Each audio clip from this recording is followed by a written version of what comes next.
Easy shift असू द्या किंवा टफ शिफ्ट असू द्या, इझी शिफ्टमध्ये मार्क्स जास्त असले काय, पर्सेंटाईल स्कोअर तेवढाच आहे, आणि टफ शिफ्टमध्ये मार्क्स कमी आले काय, पर्सेंटाईल स्कोअर तेवढाच आहे. थोडक्यात तुम्हाला समजून घ्यायचं आहे की हे रँक बेस्ड आहे, मार्क्स बेस्ड नाही आहे पर्सेंटाईल स्कोअर, की तुम्हाला त्या शिफ्टमध्ये तुम्ही कुठं प्लेस करता स्वतःला इतर विद्यार्थ्यांच्या तुलनेत, त्याचा विषय.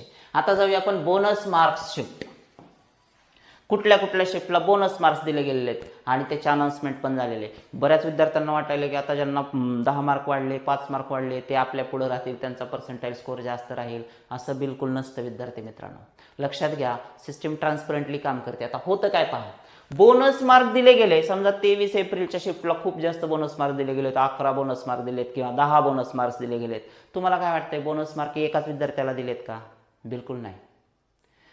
त्या शिफ्टमध्ये सगळ्यात कमी स्कोअर आलेल्या विद्यार्थ्याला, सपोज 200 पैकी आपण परत एकदा हेच एक्झाम्पल कन्सिडर करायला की 200 पैकी सगळ्यात कमी, त्या शिफ्टमध्ये सगळ्यात कमी स्कोअर आलेली मुलगी आहे 30, आणि सगळ्यात जास्त स्कोअर आलेला मुलगा आहे तिथे राहुल, त्याला 170 आहेत. तर तुम्ही विचार करा, सपोज बोनस मार्क किती दिले, 10 या शिफ्टमध्ये. तर आता हे 10 मार्क श्रेयाला पण दिले जाणार आहेत, 30 + 10, हो की नाही, 40 होतील. आणि टॉपर जो आहे तो राहुल आहे, त्याला पण दिले जाणार आहेत. त्याला किती आहेत, 170 आहेत पहिलेच, आणि त्याला आणखी 10 दिले तर ते किती होतात, 180 होतात. म्हणजे हे दोघंच नाही बरं, अख्ख्या शिफ्टमध्ये सगळ्यांनाच काय मार्क्स दिले गेलेत, 10 मार्क्स दिले गेलेत. मला सांगा फायदा कोणाला झाला? पूर्ण शिफ्टमध्ये कुठल्या विद्यार्थ्याचा फायदा झाला? कोणाचाच नाही. बॉस, जो बॉटमचा स्टुडंट होता त्याचे पण 10 मार्क्स वाढलेत, आणि जो टॉपर स्टुडंट आहे त्या शिफ्टचा त्याचे पण 10 मार्क्स वाढलेत. म्हणजे पूर्ण शिफ्टमध्ये जर सगळ्यांचेच 10 मार्क्स वाढले तर अजिबात परिणाम झाला नाही.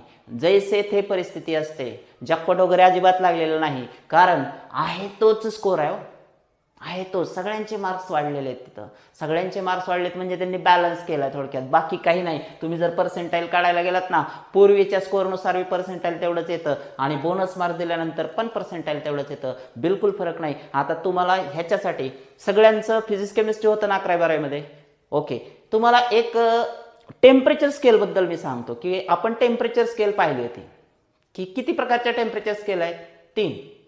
एक डिग्री सेल्सिअस आहे, एक फॅरनहाइट स्केल आहे, आणि एक केल्विन स्केल आहे. आता या थर्मोमीटरमध्ये जी पण रेंज आहे पहा, दाखवतो मी तुम्हाला 1 मिनिटासाठी, चेक करायचं. Comparison of different CET